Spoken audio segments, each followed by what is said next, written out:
नमस्कार बच्चों, आप सभी का बहुत बहुत स्वागत एवं अभिनंदन करता हूं आपके अपने यूट्यूब चैनल साइकोलॉजी वाले गुरुजी में। तो आज की क्लास में मैं आपको बीए 6 सेमेस्टर पेपर फर्स्ट जिसका नाम कम्युनिटी एंड हेल्थ साइकोलॉजी है, उसके अंतर्गत यूनिट 7 के जिस महत्वपूर्ण टॉपिक के बारे में पढ़ाने वाला हूं। उस टॉपिक का नाम है तनाव मूल्यांकन यानी कि स्ट्रेस अप्रेजल के बारे में हम लोग आसान भाषा में एग्जाम्पल के साथ समझने वाले हैं। जैसा कि आपको पता है कि जो यूनिट 7 है इस पेपर का वो स्ट्रेस से रिलेटेड है। तो पिछले वीडियो में हम लोगों ने स्ट्रेस के बारे में डिटेल में बात किया था, इसका अर्थ, परिभाषा, विशेषताएं, इसके प्रकार क्या होते हैं। और आज के क्लास में जो है अगला टॉपिक जो स्ट्रेस अप्रेजल यानी जिसको हम तनाव मूल्यांकन कहते हैं वो क्या होता है इसको समझते हैं। वीडियो को लास्ट तक जरूर वॉच कीजिएगा, चैनल में जरूर सब्सक्राइब करके जाइएगा। तो चलिए आज की क्लास को शुरू करते हैं। देखिए, सबसे पहले इसका मीनिंग समझते हैं कि इसका अर्थ क्या होता है। तो जो स्ट्रेस अप्रेजल है वह मानसिक प्रक्रिया, तनाव मूल्यांकन क्या है, आदमी दिमाग से करता है, मन ही मन में करता है, इसलिए इसको मानसिक प्रक्रिया बोला गया है, जिसमें व्यक्ति किसी परिस्थिति का मूल्यांकन करता है कि वह उसके लिए खतरा है, चुनौती है। इट मीन्स, कहने का ये मतलब है कि जो स्ट्रेस अप्रेजल जिसको हिंदी में हम तनाव मूल्यांकन कहते हैं वह एक ऐसी मानसिक प्रक्रिया होती है जिसमें वो व्यक्ति यह तय करता है कि जो परिस्थिति या स्थिति है वो उसके लिए खतरा है, उसके लिए नुकसान पहुंचा सकती है या उसके लिए चुनौती होती है। तो इसी को हम स्ट्रेस अप्रेजल बोलते हैं। सरल भाषा में, इन सिंपल वर्ड, जब व्यक्ति किसी घटना के बारे में सोचता है कि वह स्थिति उसके लिए कितनी महत्वपूर्ण और तनावपूर्ण है तो उसे स्ट्रेस अप्रेजल कहते हैं। कहने का मतलब है कि जब कोई व्यक्ति कोई इवेंट हुआ तो उस इवेंट के बारे में, घटना के बारे में यह सोचता है कि जो वे घटना हुई और घटना से जो उत्पन्न स्थिति परिस्थिति है वह उसके लिए कितनी महत्वपूर्ण है या कितनी तनावपूर्ण है, तो वो उसे हम क्या कहेंगे, स्ट्रेस अप्रेजल कहेंगे। एक डिफिनेशन बताता हूँ जिससे आप कॉन्सेप्ट आपको और भी क्लियर होगा। वो डिफिनेशन है Lazarus and Folkman 1984।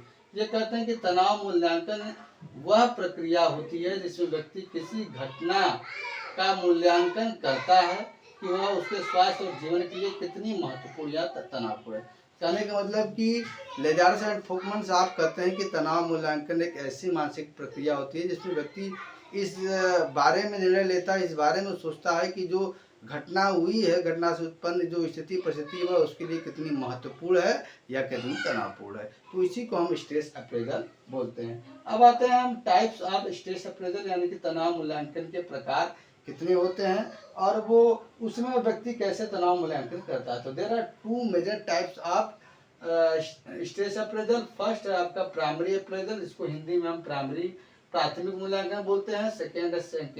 Secondary appraisal, जिसको हम हिंदी में द्वितीयक मूल्यांकन बोलते हैं। अब एक एक करके इसको हम समझते हैं। वीडियो में आगे बढ़ने से पहले आपसे एक छोटी गुजारिश है कि चैनल को अगर आपने अभी तक सब्सक्राइब नहीं किया तो प्लीज सब्सक्राइब करिए, वीडियो को लाइक और शेयर जरूर कीजिएगा। चलिए समझते हैं प्राइमरी अप्रेजल, जिसको प्राथमिक मूल्यांकन बोलते हैं।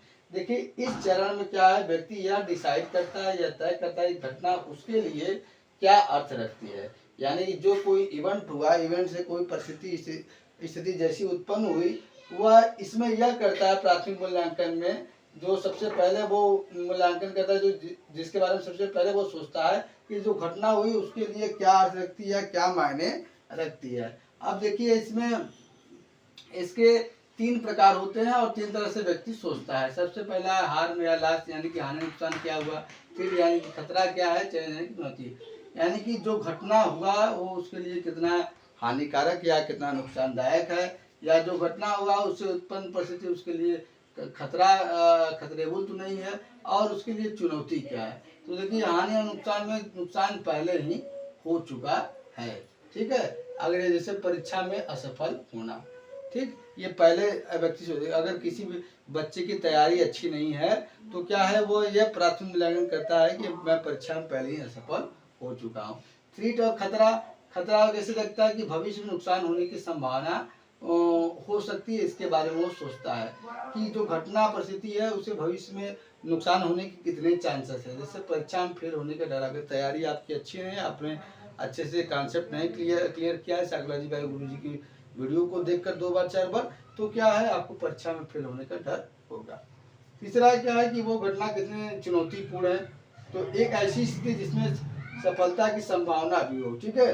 जैसे प्रतियोगी परीक्षा से किसी जो बच्चा कंपटीशन की तैयारी कर रहा है तो उसमें यह भी होता है कि करे सफल होने के भी चांसेस होते हैं। ठीक है, तो जैसे दो छात्र हैं, पहला छात्र वो उसकी दोनों छात्र की परीक्षा आने वाली है। पहले छात्र क्या है कि उसकी क्या है तैयारी अच्छी नहीं है, उसने अच्छे से पढ़ा नहीं पूरे सेमेस्टर में, फिर लास्ट में परीक्षा देने गया बिना तैयारी के, तो उसे परीक्षा में असफल होने का डर है, ये नुकसान होने का डर है। दूसरा क्या है, अगर वो सोचता है कि परीक्षा में असफल हो गया तो फिर क्या मेरा करियर भी प्रभावित हो सकता है। तीसरा, परीक्षा में फेल होने का खतरा, मतलब वो कितना मेरे लिए खतरा है कि आने वाले समय में मेरे लिए कितना खतरा साबित हो सकता है। तीसरा क्या है कि चैलेंज, एक व्यक्ति इसको चुनौती के लिए लेता है और एक व्यक्ति खतरा के में से लेता है। तो ये क्या है आपको प्राइमरी अप्रेजल, यानी कि कोई घटना या परिस्थिति जब उत्पन्न हुई तो उससे बारे में सबसे पहला व्यक्ति जो दिमाग विचार लाता है, जो सोचता है, उसी को हम प्राथमिक मूल्यांकन कहते हैं। सेकेंडरी मूल्यांकन मतलब द्वितीयक मूल्यांकन होता है। इस चरण में व्यक्ति यह सोचता है कि क्या उसके पास इस समस्या से निपटने के लिए पर्याप्त क्षमता और संसाधन है। देखिए, अब तनावपूर्ण स्थिति उत्पन्न हो गई तो व्यक्ति यह सोचेगा कि क्या वो इतना कैपेबल है कि उसके पास इस घटना से निपटने के लिए पर्याप्त क्षमता और संसाधन है कि नहीं। और व्यक्ति इसमें स्वयं से कुछ सवालों को पूछता है। सबसे पहला पूछता है, क्या मैं इस समस्या का समाधान कर सकता हूँ? क्या मेरे पास समय है? क्या मुझे परिवार मित्रों का सहयोग मिलेगा? क्या मेरे पास ज्ञान कौशल और साधन है? जैसे बीए सेमेस्टर वाले बच्चे, जो आपका पेपर होगा, तो जो बच्चे अच्छे से तैयारी किए होंगे तो वो क्या है अच्छे नंबर के साथ पास हो जाएंगे। जो तैयारी नहीं किए हैं तो वो ये सोचते हैं कि ये जो स्ट्रेसफुल इवेंट उत्पन्न हुआ है तो इसमें क्या है, ये जो समस्या उत्पन्न, क्या मैं इस समस्या का समाधान अब कर सकता हूँ? क्या मेरे पास अभी समय बचा है? क्या मुझे अपने परिवार से, शिक्षक से, मित्रों से सहयोग मिलेगा? नोट्स वगैरह या कुछ समझा देंगे शिक्षक? क्या मेरे पास इतनी नॉलेज, स्किल या पर्याप्त रिसोर्सेज है जिससे मैं इतने कम समय में बेटर चीज़ें कर सकता हूँ? तो ये क्या है सेकेंडरी अप्रेजल, जिसको हम द्वितीयक मूल्यांकन बोलते हैं। जब आदमी प्राथमिक मूल्यांकन के बाद क्या द्वितीयक मूल्यांकन करता है। पहले कोई घटना हुई, उसके बाद जो पहला विचार आदमी सोचता है उसको प्राथमिक, उसके बाद कुछ समय बाद जो व्यक्ति सोचता है कि ये समस्या है तो कैसे निपटेंगे, हमारे पास संसाधन और हमारी क्षमता है कि नहीं, तो इसको हम द्वितीयक संसाधन बोलते हैं। अब हम बात करते हैं स्ट्रेस अप्रेजल प्रोसेस, यानी कि ये जो तनाव मूल्यांकन की प्रक्रिया होती है, एक चरणबद्ध तरीके से व्यक्ति करता है। तो क्या होता है प्रक्रिया, इसको हम समझते हैं। सबसे पहले वो होता है कि स्ट्रेसफुल इवेंट, यानी कि तनावपूर्ण घटना, ऐसी स्थिति या ऐसी परिस्थिति या ऐसा उद्दीपक जो व्यक्ति के अंदर तनाव उत्पन्न कर रहा है, उसी को हम तनावपूर्ण घटना बोलेंगे। फिर क्या है, दूसरा क्या है प्राइमरी अप्रेजल, जिससे थ्रेट, लॉस, उसके बाद क्या है चैलेंज। अब प्राथमिक मूल्यांकन यहाँ पे व्यक्ति यह करता है कि वो सोचता है कि वो जो घटना परिस्थिति है उसके लिए कितना मायने रखती है, क्या उसके लिए क्या है वो थ्रेट यानी खतरा है, या उससे कुछ हानि नुकसान होने वाला है, या उसके लिए एक चुनौती या अवसर है।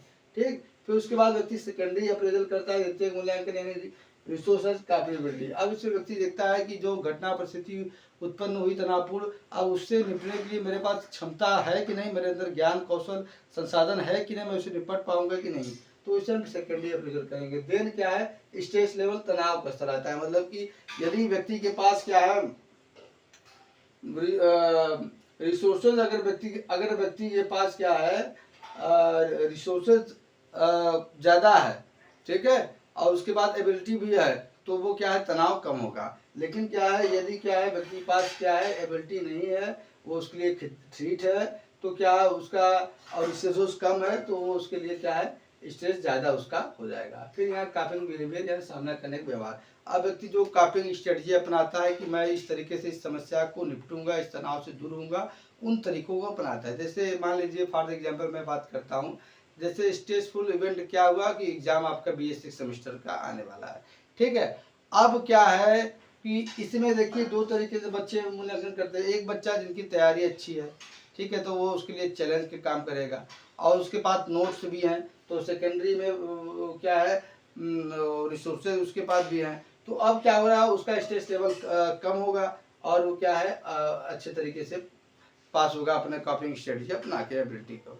लेकिन एक बच्चा ऐसा है कि जो है परीक्षा आने वाला है, उसने कुछ पढ़ा नहीं है तो उसको स्ट्रेस उत्पन्न हुआ, तो वो ये उसके लिए क्या है एक थ्रेट खतरा है, उसको समझ में आ रहा है खतरा क्या है भविष्य में नुकसान होने की संभावना, यदि मैं नहीं पढ़ूंगा तो मैं क्या है फेल हो जाऊंगा, तो मेरा करियर जो है नुकसान हो जाएगा। और क्या है उसके लिए लास्ट होना भी है। वो अपने आप को परीक्षा में पहले ही असफल मान के बैठता है कि नहीं मैंने तो कुछ पढ़ा ही नहीं है, मुझसे हो ही नहीं पाएगा, मैं फेल हो जाऊंगा इस बार। ठीक है, और सोचो भी उसके पास कम है, एबिलिटी भी कम है, तो स्टेट लेवल पर घाटा होगा। अब इसको अगर दूर करने के लिए क्या है, वो कॉपिंग स्ट्रेटजी अपनाता है कि मैं इस तरीके से करूँगा, ऐसे करूँगा तो मैं सक्सेस हो सकता हूँ, मैं पास एटलीस्ट तो हो सकता हूँ।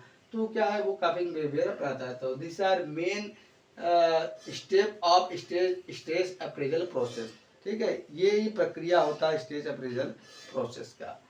अब देखिए अगर इसके इम्पोर्टेंस के विषय में बात करें, महत्व इसका क्या होता है स्टेज अप्रेजल का, तो ये व्यक्ति की प्रतिक्रिया निर्धारित करता है। व्यक्ति कैसा रिस्पांस करेगा किसी स्ट्रेसफुल इवेंट को लेकर, इसको निर्धारित करता है। ठीक है, वो एक्शन लेगा कि नहीं एक्शन लेगा ये भी निर्धारित करता है। और ये तब डिपेंड करता है कि वो उस चीज़ को कैसे सोचता है, कैसा उसका अर्थ निकालता है। दूसरा, तनाव की तीव्रता को प्रभावित करता है। ये जो हमने स्ट्रेस लेवल की बात में की कि तनाव कम होगा या ज़्यादा होगा। चौथा है कि कॉपिंग स्ट्रेटजी चुनने में सहायता, मतलब तनाव से निपटने के लिए जो तरीके हम अपनाते हैं विभिन्न प्रकार के, उसी को कॉपिंग स्ट्रेटजी कहते हैं। तो उसको चुनने में भी ये सहायता करता है जो स्ट्रेस अप्रेजल। और प्रॉब्लम सॉल्विंग को बेहतर करना, समस्या को अच्छे तरीके से व्यक्ति समाधान कर सकता है यदि आप स्ट्रेस अप्रेजल का जो है चुनाव करते हैं स्ट्रेसफुल इवेंट को दूर करने के लिए। तो यदि आपके जीवन में कोई समस्या है, किसी कारण आप स्ट्रेस में हैं, ठीक है, किसी भी इवेंट के कारण, तो आप स्ट्रेस अप्रेजल जरूर कीजिए। आपका जो है समस्या स्टेप बाय स्टेप जो है उसका समाधान हो जाएगा। ठीक, तो आज की वीडियो मैंने आपको डिटेल में स्ट्रेस अप्रेजल क्या होता है आसान भाषा में मैंने आपको बताया, और आशा करते हैं आपको क्लास पसंद आएगा। वीडियो पसंद आएगी तो वीडियो को लाइक कर दीजिए और चैनल पर तो सब्सक्राइब करके बेल नोटिफिकेशन को ऑन कर दीजिएगा। चलिए मिलते हैं नेक्स्ट क्लास में किसी अन्य टॉपिक के साथ। तब तक के लिए आपसे बच्चों का बहुत बहुत धन्यवाद। जय हिंद, जय भारत।